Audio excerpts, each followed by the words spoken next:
안녕하십니까. 만화공인중개사의 저자 이용훈입니다. 오늘은 공인중개사 법령 및 중개실무 제11강 시간으로서 개업공인중개사의 고용인 1. 고용인 2. 고용인의 업무상 행위에 대한 개업공인중개사의 책임 3. 고용인의 비교에 대해서 같이 공부하도록 하겠습니다.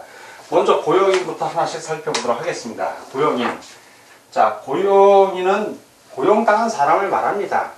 그럼 고용한 사람은 뭐라고 할까요? 그렇죠. 민법에 나와 있죠. 고용주라고 합니다. 고용한 사람은 고용주. 즉 개업공인중개사가 고용한 사람이기 때문에 개업공인중개사는 고용주가 되는 것이고, 개업공인중개사에게 소속되어서 일을 하는 사람들을 바로 고용인이라고 합니다. 근데 법에 있는 내용을 종합적으로 내용을 따져서 정의를 내려보면, 고용인은 개업공인중개사에게 고용되어 중개 업무를 수행하거나 중개 업무를 보조하는 자로서 소속 공인중개사와 중개 보조원을 포함한다. 자, 그러니까 고용인은 둘로 나뉜다는 얘기입니다. 고용인은 하나는 중개 보조원, 중개를 보조하는 사람을 말하고, 다른 하나는 바로 소속 공인중개사로 나뉩니다. 소속 공인중개사니까 이 소속 공인중개사는 공인중개사 자격증이 있는 사람을 말하고, 중개보조는 소속 공인중개사 자격증이 없는 사람을 말하는 것입니다. 자, 그럼 이런 고용인은 두 종류가 있는데, 이 두 종류의 고용인은 어떻게 일을 할 수 있는가, 그 신고에 대해서 알아보겠습니다. 자, 개업공인중개사는 소속 공인중개사 또는 중개보조원을 고용한 때에는, 자, 이들을 고용을 합니다. 자, 고용을 했어요. 자, 고용을 한 날이 있을 겁니다. 고용을 한 때에는 업무 개시 전까지, 자, 업무 개시 전, 자, 이거 중요합니다.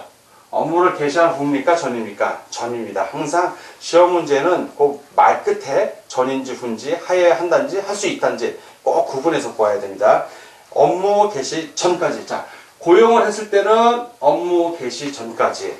그리고 고용을 해서 같이 일을 하다가 고용이 종료될 수가 있습니다. 자, 그러면 고용해서 일을 하다 고용 관계라고 합니다. 요즘은 고용 관계. 관계가 종료됐을 때, 자, 끝난 겁니다. 고용 관계가 종료됐을 때는 또 언제까지?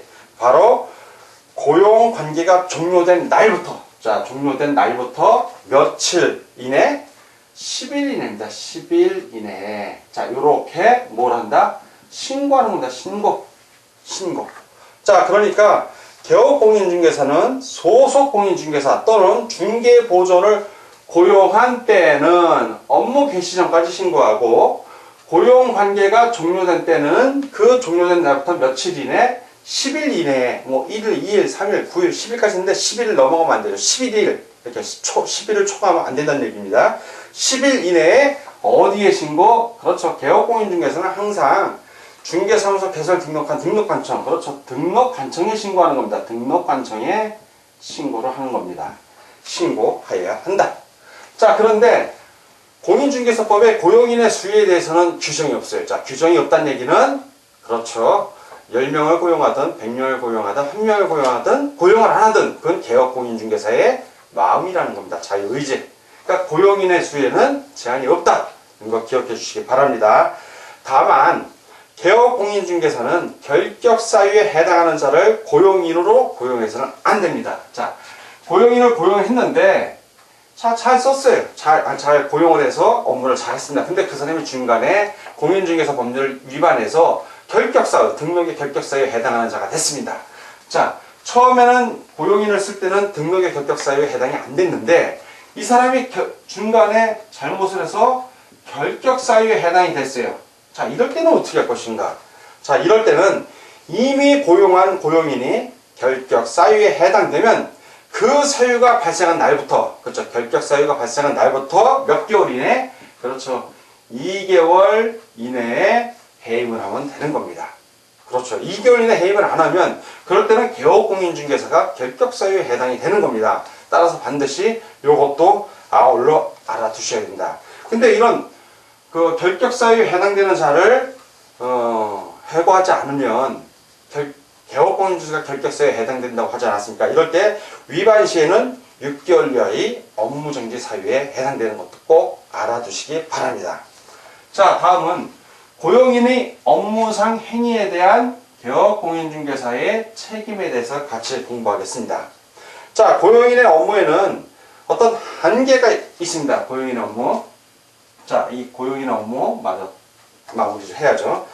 고용인의 업무에 있어서 이제 지금 방금 중개보조원하고 소속 공인중개사 이렇게 둘로 우리가 구분해서 봤는데, 자, 그럼 둘이 업무가 다르니까 이렇게 구분을 하는 겁니다. 예, 실제적으로 공인중개사 자격증이 있냐 없냐로도 따지기도 하지만, 먼저 중개보조원의 핵심은 중개 업무를 보조하는 사람. 그러니까 이 사람들은 핵심이 중개 업무와 관련된 단순 업무를 보조하는 거예요. 단순 업무. 이걸 핵심입니다. 단순 업무. 중개 업무를 할 수 있다 없다? 없습니다. 이 사람들은 단순 업무를 중개 업무를 보조하는데 그 보조의 단순 업무를 보조하는데 그치는 겁니다. 자, 중개보조는 중개 업무를 수행할 수도 없고, 확인설명서 작성할 수도 없고, 거래계약서도 작성할 수 없습니다. 자, 근데 소속공인중개사는 다르죠. 소속공인중개사는 공인중개사 자격증이 있으니까 중개 업무 수행할 수 있습니다. 자, 중개 업무 수행이 가능하고, 개업공인중개사의 중개 업무를 또 보조합니다. 자, 보조도 가능하고, 중개 행위를 한 경우에는 확인설명서, 자, 확인설명서하고 거래계약서에 개업공인중개사와 함께 서명도 하고 날인해야 됩니다. 본인이 중개 업무를 했을 때, 소속공인중개사가. 그래서 혼자만 하는 건 아니고 서명 및, 이거 항상 주의하십시오. 밑입니다. 밑. 서명도 하고 날인도 해야 되고. 예전에 어떤 사건이 있었냐면 서명점 날인으로 돼 있었어요. 예전에 법률에는. 그래서 이 사람이 서명 둘 중에 하나만 한 거예요. 개업공인중개사가 예전에. 그래서 소송이 들어갔습니다. 그래서 그때는 서명 법률에 점 날인 이렇게 돼서 요 점을 법원에서 어떻게 해석을 하냐면 또 눈으로 봤습니다. 그래서 서명만 해도 되고 날인만 해도 된다. 그래서 요게 법에 문제가 있다. 서명하고 날인해야 되는 게 법률의 취지였기 때문에 요거를 개정을 했어요. 서명 및으로. 그래서 소속공인중개사는 중개 업무를 본인이 했으면 개업공인중개사와 함께 서명 및 날인, 즉 개업공인중개사도 서명 및 날인해야 되고, 소속공인중개사도 확인설명서와 거래계약서에 서명 및 날인을 해야 되는 것으로 바뀌었습니다. 자, 다음 2번 공인중개사의 업무상 행위에 대한 개업공인중개사의 책임을 같이 보도록 하겠습니다. 자, 이 업무상 행위, 자, 고용인의 업무상 행위는 뭐냐 하면, 고용인이 방금 업무상 행위니까 중개보조는 중개 업무와 관련하여 개업공인중개 업무 중에 단순한 업무, 현장 방문이라든가 뭐 서류 처리라, 행정 처리라든가 이런 단순한 업무를 보조했어요. 자, 이게 업무상 행위죠. 또한 소속공인중개사의 경우에는 중개 업무를 했어요. 이것도 업무상 행위입니다. 개업공인중개사에게 소속돼서 했으니까. 자, 그리고 중개 업무를 보조했어요. 개업공인중개사의 보조 업무를 했습니다. 그것도 업무상 행위고, 확인설명서나 거래계약서에 개업공인중개사와 함께 서명 및 날인했습니다. 그것도 업무상 행위입니다. 이런 업무상 행위를 했을 때, 개업공인중개사는 어떤 책임을 지나? 그렇죠. 고용주로서 져야 될 책임을 말하는 겁니다. 일을 잘해서 중개 의뢰인에게 아무 문제 없이 일을 하면 책임 질 게 또 없죠. 다 잘했으니까. 근데 법이라는 건 항상 만약을 만들어 놉니다. 분쟁이 발생했을 때 대비해서, 즉 중개 의뢰인이 재산상 손해를 입었을 때, 이 중개 행위, 업무상 행위로 인해서, 그럴 때 개업공인중개사 무슨 책임을 지는지를 밝히는 겁니다. 자, 손해배상 핵심은, 이 개업공인중개사의 책임은 바로 손해를, 즉 누구의 손해? 중개 의뢰인의 재산상 손해입니다. 이 업무상 행위로 인해서 발생한 손해에 대해서 배상할 책임을 규정합니다. 손해배상 책임. 이게 핵심이에요. 손해배상 책임. 자, 개업공인중개사가 고용한 고용인, 즉 소속공인중개사 또는 중개보조원, 그리고 개업공인중개사 법인인 경우에, 즉 중개법인을 말합니다. 중개법인의 사원 또는 임원을 말합니다. 이러한 고용인의 업무상 행위는 고용한 개업공인중개사의 행위로 본다. 자, 이들 중개보조원과 소속공인중개사 그리고 중개법인의 사원 임원들이 한 행위는 누구의 행위로 본다? 그렇죠. 개업공인중개사의 행위를 보는 겁니다. 자, 이런 개업공인중개사 행위를 보기 때문에 따라서 이들이 즉 개업공인중개사의 업무를 보조할 때 고의 또는 과실로 중개 의뢰인에게 방금 말했죠? 중개 의뢰인에게 어떤 손해? 그렇죠. 재산상 손해예요. 재산상 손해 또는 그 손실뭐 자 법률엔 손해를 되니까 재산상 어떤 손해를 끼친 겁니다. 중개 업무와 관련이 없이 손해를 끼칠 일이 없죠. 그건 개인 간의 사적인 문제니까. 근데 이 중개 업무하고 공인중개사법에 규정되어 있는 업무와 관련해서 손해를 끼쳤을 때 어떻게 할 것인가? 그겁니다. 이렇게 이들이 고의 또는 과실로 중개인에게 재산상 손해를 발생할 때에는 그 손해를 누가 배상한다? 그렇죠. 바로 개업공인중개사가 손해배상 책임을 진다는 얘기입니다. 개업공인중개사가. 즉 고용인의 손해배상 책임은 과실 책임이다. 즉 고용인의 업무상 고의 또는 과실이 있어야 책임을 지는 건데 이 경우 과실 책임이죠. 이 경우에 책임을 져야 돼. 지금 과실 또는 고의 또는 과실로 중개인의 재산상 손해를 발생하게 했습니다. 이렇게 될 경우에는 개업공인중개사의 책임은 무한 책임이에요. 그냥 책임을 지는 겁니다. 이유가 없어. 왜? 자신이 고용한 사람이 중개 업무와 관련해서 중개 의뢰인에게 재산상 손해를 끼쳤기 때문입니다. 무과실 책임이라고 해요. 개업공인중개사는. 자, 고용인의 손해배상 책임과 개업공인중개사의 손해배상 책임은 둘 쪽 다. 자, 고용인하고 개업공인중개사. 고용인이 잘못을 했어. 자, 잘못. 고의 또는 과실로 잘못을 했습니다. 그래서 중개인에게 손해를 입혔다면 고용인과 개업공인중개사의 책임은 이거는 양자 둘 다 모두 책임을 져요. 그거를 법률 용어로 뭐라고 하면 부진정 연대 책임이라고 해요. 부진정 연대 책임. 암기를 하셔야 돼요, 여러분들이. 부진정.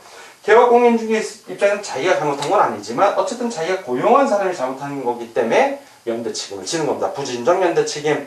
부진정 연대 채무관계라고도 합니다.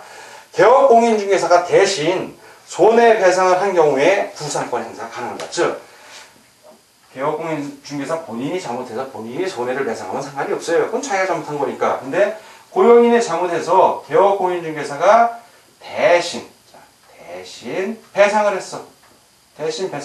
자기는 잘못한 거 없지만 고용인이 잘못했기 때문에. 그러면 금전적인 손해가 발생했잖아요. 그럼 이 고용인에게 뭘 한다? 구상권. 자, 너의 잘못으로 인해서 내가 배상을 했으니 이 배상한 금액만큼 네가 나에게 도로 갚아라. 돈을 지불해라. 이게 가능하다는 얘기입니다. 자, 그리고 고용인의 업무상 책임에 대해서 형사상 책임, 양벌 책임 제도가 있어요. 양벌. 둘 다 같이 혼내는 거예요.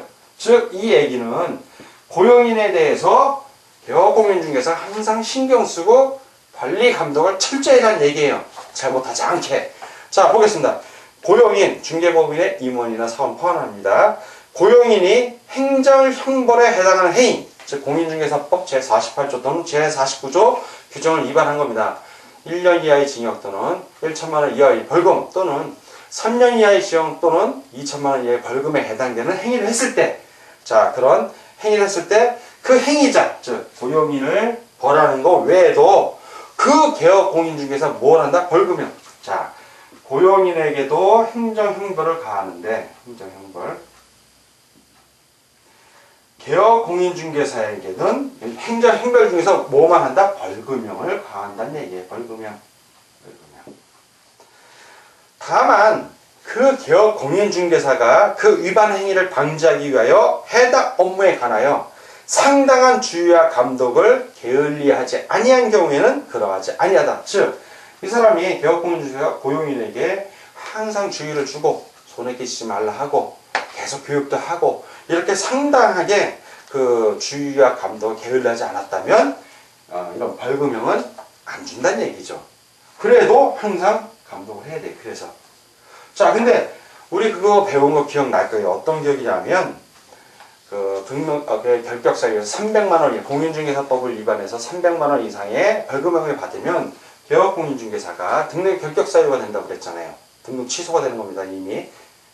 그런데 이 경우, 요 벌금형, 양벌 규정에 의해서 벌금형을 받았을 경우에는 등록의 결격사유에 해당되는 그 벌금형은 아니다라고 판례가 규정하고 있습니다. 아울러 그것도 여러분들이 좀 알아두시기 바랍니다. 다음은 3번 고용인의 비교, 즉 소속공인중개사하고 중개보조원에 대해서 종합적으로 한번 비교하도록 하겠습니다. 자, 이번에는 고용인 비교하도록 하겠습니다. 자, 고용인은 소속공인중개사가 있고 또 하나 바로 중개보조원이 있다고 했습니다. 자, 이 둘을 한번 우리가 쭉 비교를 해보는 겁니다. 쭉 둘을 나눠서. 자, 첫 번째 공인중개사 자격요구입니다. 즉 자격증을 취득했나 취득하지 않았나. 자, 소속공인중개사는 공인중개사는 말이 있으니까 자격증이 당연히 있죠. 중개보조원은 공인중개사 자격증이 없습니다. 자격 유무 받고. 두 번째 인장 등록 의무입니다. 자, 인장 등록. 자, 이 인장은 중개 업무를 중개 업무를 할 때 확인 설명서하고 거래계약서에 찍는 도장을 말하는 겁니다. 등록관청에 등록한 도장을 말하는 거고, 이 인장 등록 제도가 있기 때문에 개업공인중개사하고 소속공인중개사가 당당하게 자기 업무를 할 수 있는 겁니다. 이거는 개업공인중개사의 그 중개 업무를 보장해주는 제도 중에 하나예요. 자, 그러면 소속공인중개사 당연히 중개 업무 하니까 인장 등록해야죠. 등록 의무 있고. 자, 중개보조원 중개 업무 못합니다. 단순 업무 보조하는 사람이에요. 그래서 X 인장 등록 의무가 없습니다. 다음 세 번째. 자, 세 번째 중개 업무 수행. 자, 중개 업무를 할 수 있나 없나. 소속공인중개사, 공인중개사니까 당연히 할 수 있죠. 동글뱅이. 중개보조는 할 수 없습니다. 중개 업무와 관련된 단순한 업무를 보조하는데 그칠 뿐이에요. X. 자, 네 번째. 서명 날인입니다. 서명 및 날인 의무. 자, 확인 설명서에도 서명 및 날인을 해야 되고 거래 계약서에도 서명 및 날인을 해야 됩니다. 자, 소속공인중개사 당해 중개인이 했을 때 자기가 한지 않은 건 할 필요가 없죠. 자기가 한 거. 근데 개업공인중개사는 달라요. 소속공인중개사 여러 명일 때 A라는 소속, B 소속, C 소속 공인중개사가 있다면 A가 한 거에 대해서도 개업공인중개사는 자기가 주인이니까 서명 및 날인해야 되고, B, C도 마찬가지지만 A 소속공인중개사가 B 소속공인중개사 한 거에 대해서는 서명 및 날인 의무가 없습니다. 자기가 한 거. 이거는 자기가 한 거에 대해서예요. 자, 당해 중에 행위를 한 경우 소속공인중개사가 그땐 서명 및 날인 의무가 있습니다. 그러나 중개보조는 중개 업무를 할 수 없다고 했잖아요. 그래서 X. 자, 다섯 번째. 고용관계 종료. 신고 의무입니다. 개업공인중개사는 둘 다 똑같아요. 자, 고용시는, 자, 고용했을 때는 업무 개시 전까지. 업무 개시 전까지. 자, 그리고 고용했을 때 그렇다는 거고, 고용관계 종료됐을 때.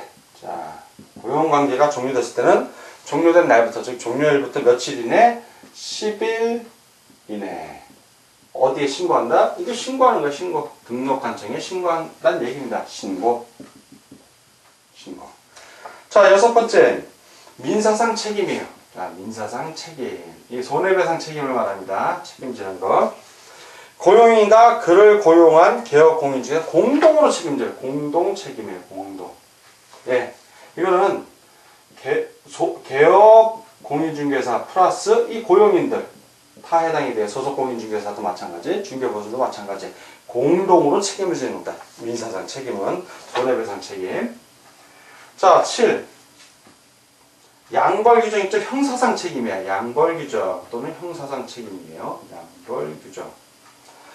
고용인이 징역 또는 벌금형일 때, 자, 고용인이 징역 또는 벌금형일 때 누구도 그를 고용한 개업 공인중개사 역시 벌금형에 처해집니다. 벌금형. 물론 상당한 주의와 감독을 게을리하지 않을 때는 벌금형에 처해지지 아니합니다. 자, 마지막으로 8번째 결격사유라든가 결격사유 규정, 또 금지행위 규정, 나중에 다 배웁니다. 금지행위. 그리고 비밀 준수 의무, 이런 게 있어요. 비밀 준수. 이런 의미들은 개업 공인중개사만 해당이 되는 게 아니라 소속 공인중개사, 중개보조원, 법인의 사원임은 모든 고용인에다 다 적용이 돼요. 그래서 이거는 다 적용돼요. 적용돼요.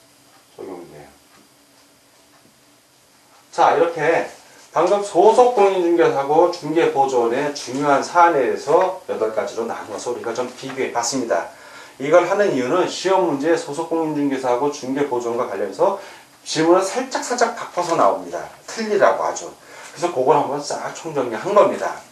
여러분들은 오늘은 공인중개사 법령의 중개심은 제11간 시간이었고요. 그 첫 번째 고용인, 오늘 고용인의 업무상 행위에 대한 개업 공인중개사의 책임, 3. 고용인의 비교에 대해서 같이 공부해 봤습니다. 오늘 공부하느라 수고 많으셨습니다. 다음 시간에 뵙겠습니다. 감사합니다.